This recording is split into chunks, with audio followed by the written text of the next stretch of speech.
سيد النائب محترم. السيد الرئيس، السيد الوزير المحترم، اولا بغيت نقول لك على انه الولوج الى مهنه التعليم لم يعد اختيارا بل اصبح اجبارا نظرا طبعا البطاله التي تعرفها بلادنا. بغيت نقول لك على ان هذا التسقيف هذا في حدود 30 سنه على حد معلوماتي هي السنه التي يبتدئ فيها عمر الشباب.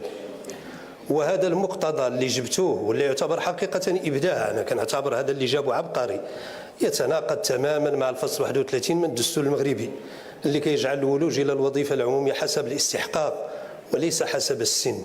السيد الوزير، اليوم السياق يتطلب منكم التراجع عن هذا القرار المجحف في حق مجموعة من شباب الوطن ديالنا. اليوم السياق يقول على أنه يجب أن نفتح باب الأمل لا أن نغلق باب الأمل بالنسبة للشباب المغربي. تسقيف السن إجراء غير دستوري وغير قانوني ويتناقض حتى مع السن الشباب. راه كاين اختلاف، راه يمكن مجموعة من الأبحاث كتقول لك راه حتى 65 باقي سن الشباب.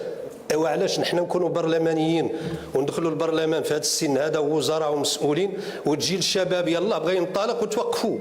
هذا لا يمكن بتاتا القبول به. اليوم كنقولها وكنأكدها، الا بغيتوا تسجلوا الحضور ديالكم في هذا المجال هذا حيدوا هذا التسقيف هذا.